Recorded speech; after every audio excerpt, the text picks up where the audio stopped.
Hey guys, welcome back. If you're a returning listener, feel free to skip ahead. I'm Leanne Pham, mother of Gen Alpha kids and the author of Through My Avatar's Eyes. Today, let me introduce my digital twin voice, also named Leanne, assisting in navigating our digital narratives. We're joined by Taylor Morgan, synthesized from the voices of thousands of teens worldwide, capturing their digital identities. So we chose AI to host our podcast because it helps us share the many voices from our global surveys, especially since English isn't always the first language. This way, we turn those insights into stories for our episodes. But these stories are real experiences from young people all over the world, shared to connect generations. Welcome to our journey of understanding.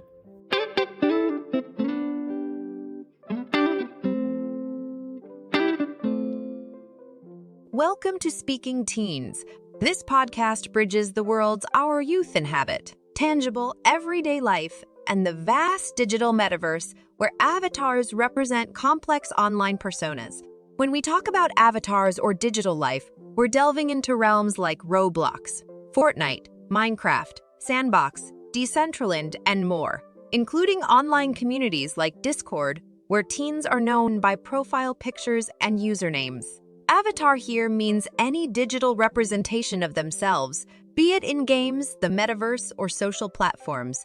I'm Leanne, the creator of MetaHug, a Discord community championing kindness in gaming and the metaverse, your guide through these explorations. Joined by Taylor, a 16-year-old expert in navigating these realms and a key moderator in our community, we've witnessed the evolution of teen interactions and identities over the past 3 years. Our goal is to shed light on today's teens' realities, providing insights for parents, teachers, and anyone curious about the digital landscape's impact on the next generation. Join us as we explore the lives of the invisible generation, merging expert analysis with real experiences to grasp the full picture.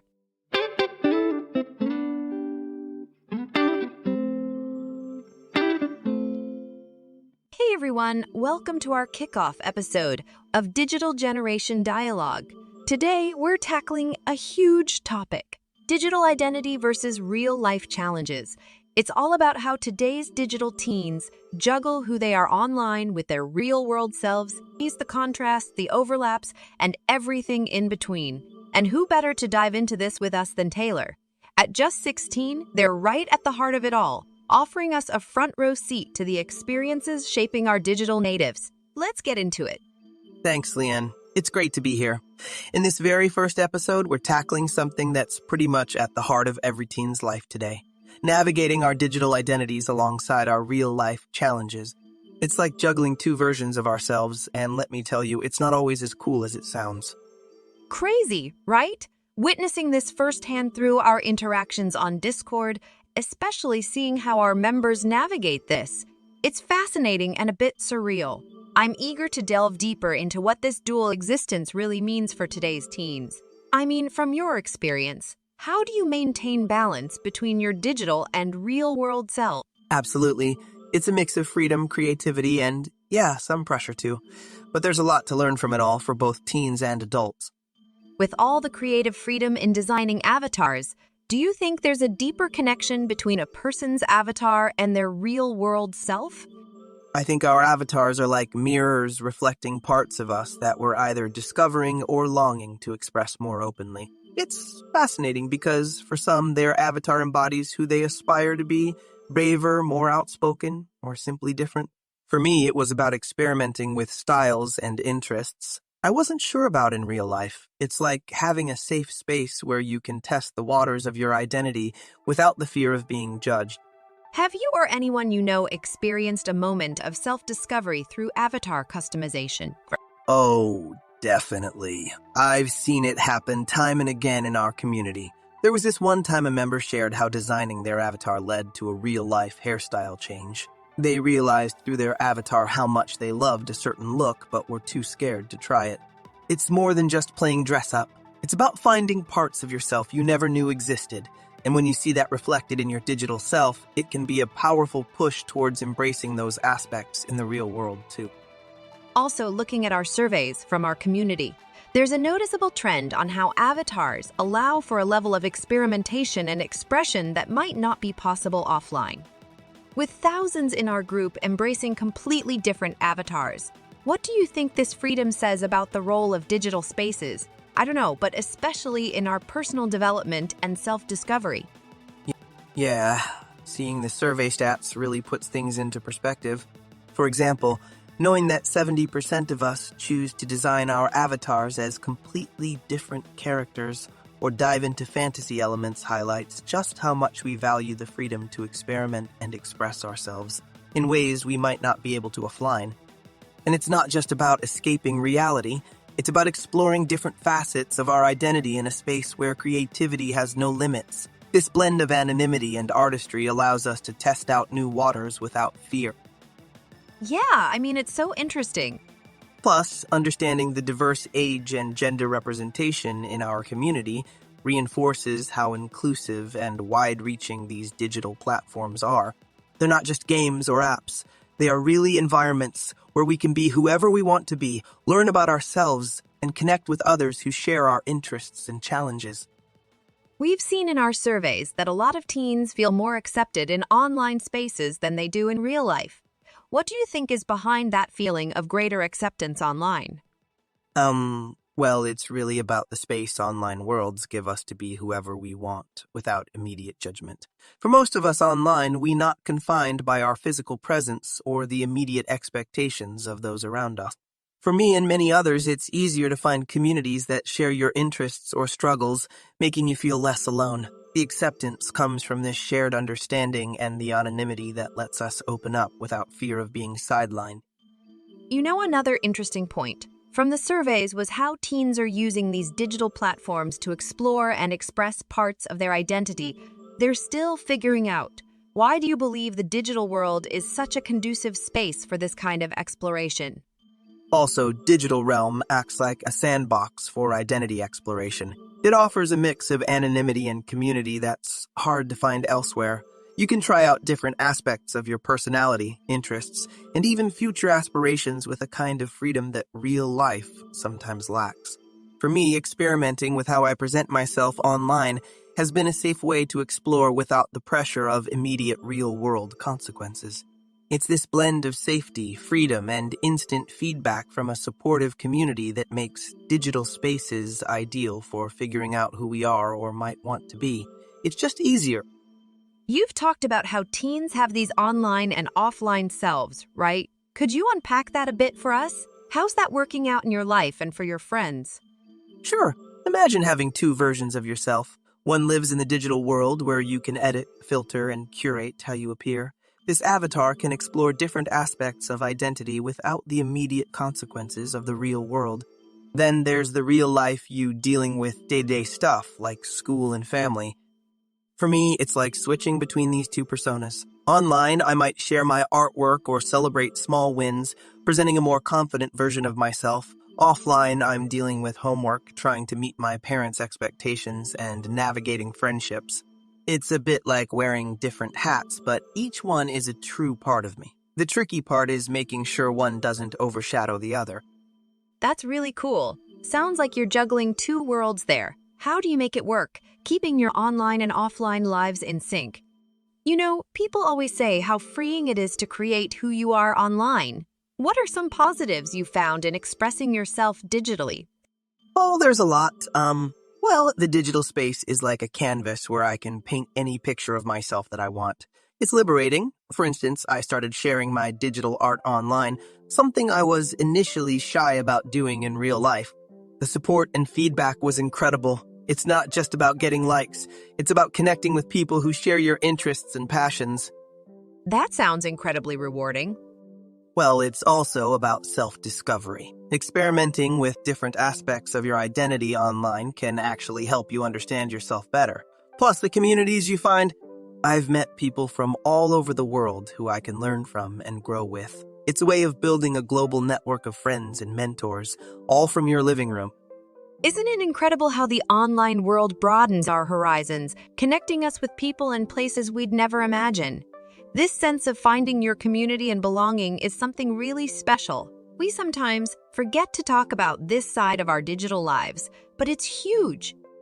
I mean, it blows me away that our survey, which spans 26 countries and responses in 6 languages, shows a universal struggle with parents understanding digital engagement. Why do you think this misunderstanding is so widespread globally?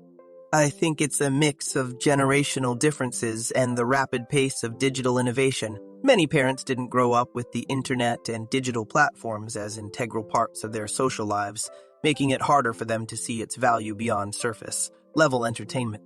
This misunderstanding isn't just local, it's a global issue because digital culture transcends borders. But our challenges in bridging the digital divide are common everywhere. And given this global perspective, how can we bridge the gap between teens and their parents regarding the digital world's role in personal development? I would love your insights. For sure, education and open dialogues are key. Sharing stories and experiences from our global community can highlight the positive impacts of digital engagement, from creativity to learning opportunities. It's about showing the real benefits and the skills we're developing, not just in a local context, but reflecting our diverse global experiences. This could help parents see the digital world from a new, more appreciative perspective. Considering the feelings of being misunderstood at home, how important has it been for you to find supportive communities online, especially since previous generations didn't have the option to bridge online personas with their real-life identities? Not gonna lie, it's been a lifeline, honestly. Finding a community that gets you where you don't have to explain or justify your digital life is huge. It's a place where you're understood and accepted, maybe for the first time. This kind of support, where you can freely express all parts of your identity, has been crucial. It's something past generations might not have needed in the same way, but for us, it's essential in navigating the complexities of our digital and real-world selves. Actually, considering what you've shared and reflecting on our survey results, it seems like a lot of teens feel disconnected and misunderstood by their parents at home. What do you think are the consequences of this disconnect in understanding their digital lives? Yeah, that frustration at home, it doesn't just stay there. It can spill over into school, leading to anxiety and even longer-term issues. In our community, we've seen how being misunderstood about our digital lives can impact mental health. It's why open communication is so crucial. Understanding each other can help prevent these kinds of problems from growing. It really does go both ways. As a mom, I remember standing outside my daughter's door, feeling completely lost. She wasn't even a preteen yet, and already there seemed to be this gap between us. It's moments like that when you realize the effort to connect has to come from both sides. You know, Leanne, I've never really thought of it from that angle. It's kind of eye-opening to hear you say that. Actually funny, hearing you describe it like that makes me think maybe we're all just trying to figure it out on both sides of the door, you know? Well, after hearing your thoughts on digital identity and community, it strikes me how much I, as a parent, may be missing. What would you say is the biggest thing parents might not see about the digital worlds their kids are part of? I would say what often goes unnoticed is just how interconnected our digital and real lives are. For many of us, online isn't separate. It's where we express creativity, face challenges, and build friendships that matter just as much as offline ones. I think what parents might not see is the depth of learning and personal growth happening in these spaces. It's not just about the games or social media, it's about the experiences that shape us. Understanding this could really change how parents view our time online. To be honest, 3 years ago, before I really dove deep into understanding the digital world my kids are part of, I admit I wasn't that engaged. Between being busy, finding the whole gaming and online thing a bit daunting, and not really seeing the appeal, it was hard to motivate myself to learn, you know? And, I think a lot of parents feel this way, on top of worrying about the negative stuff you hear about the online world. Given all that, what advice would you have for parents to better connect with their kids about their digital lives? I get it, it's a big leap. But honestly, showing interest and asking questions about our digital lives can go a long way. Start small. You don't need to become a gaming pro overnight. Maybe just sit with us while we play or ask us to show you around our favorite online spaces. It's about showing that you're open to understanding our world, not judging it. This can open up conversations, and before you know it, you might find some aspects of the digital world pretty fascinating too. Remember, it's not just the games, but the connections and skills we're building there that matter. You know, I really get that. But there's still this awkward silence that just grows over time, and even when parents want to connect, it feels like there's this gap that's hard to bridge. I've been there myself. Resentments can build up, making it even harder to start those conversations. But it's about taking that first step, isn't it? Breaking the ice despite how long it's been or how awkward it feels to show that we're trying, that we care. It's not easy, but it's necessary for both sides to understand each other better. Don't you agree? Yeah, I know some peers who've said it took their parents like 7 years to really get it. Not saying we need that long, but it shows how tough it can be. Even now, my folks and I have our ups and downs with understanding my online life, but things are way better than before. It's about making progress, keeping the conversation going, even on the tough days, makes a big difference. It's a journey, right? Recognizing those efforts, both the steps forward and the occasional step back, is part of navigating this together. Totally. Though let's not wait 7 years, right? I mean, at that rate, we might finally understand each other just in time for the next big thing in the digital world to confuse us all over again. Okay, so now back to the real world. I mean, how does the pressure from everyday life stack up against what you deal with online? It's a whole different game. IRL, I mean in real life. There's no edit button for a bad day or an awkward moment. School stress, for example, it's relentless. There's homework exams and the whole future career thing looming over you. That sounds intense. Yeah, and it's not just school, it's social expectations too. Like, there's this pressure to match up to your online image, which can be pretty tough. Offline, you can't just post a happy picture and move on. You have to deal with emotions, face-to-face interactions, and all the messy, unfiltered parts of life. Well, it definitely highlights how our online and offline worlds are connected, yet also challenging in their own ways. I mean, juggling your online self with everything else in real life must be hard. How do you manage to stay grounded and keep your mental health in check with all that going on? It's all about setting boundaries. Like, I have times when I just unplug from social media to chill or hang out with friends and family. It helps keep me grounded. And then there's talking about it, having real conversations with friends about the pressure and supporting each other. At least it's a healthy approach. Definitely. Also, finding hobbies that have nothing to do with the online world. For me, it's painting and skateboarding. It's these little things that keep you connected to who you are, beyond the screen. Taylor, with all the time you spend managing who you are online, do you think it's changed any of your real-world skills, like how you talk to people, understand different points of view, or solve problems? For sure. Starting off, balancing my online and offline selves was tricky. I was way more outgoing as my avatar than I was in school. It was tough figuring out how to mesh those two sides of me. Leading and organizing in games like Roblox really honed my leadership and communication skills, not just with friends, but with people globally. It taught me empathy and problem solving in ways I didn't expect. It took a while, but learning to apply these online skills in real life, like in school projects or understanding diverse viewpoints, has been incredibly valuable. But yeah, it definitely was a journey getting there. And thinking about all the teamwork and collaboration you do online, how has that influenced your ability to work with others offline? Has it changed the way you approach group projects or teamwork in the real world? I don't know, but as I learned to apply my online teamwork and leadership skills to real-life situations like school projects, everything began to make more sense.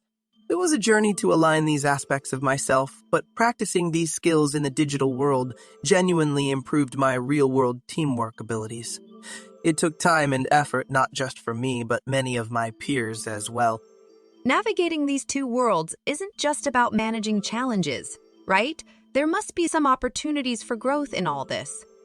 Yeah, I guess it's like every challenge is a lesson in disguise. For starters, juggling these identities teaches you resilience. You learn to bounce back from setbacks, both online and off.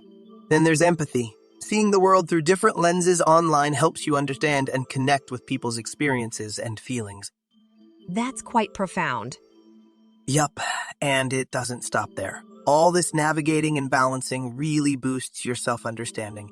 You get to experiment with who you are in a relatively safe space online, which can actually help you figure out who you are in the real world, too. It's a journey of self-discovery, powered by all the ups and downs.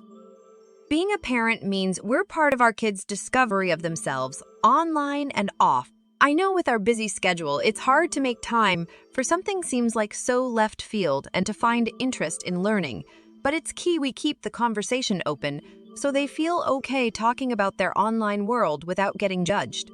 Wrapping up, honestly, I'd say to my peers, stay true to who you are in both the digital world and real life. It's easy to get caught up in who you think you should be online. Remember, it's okay to not have everything figured out.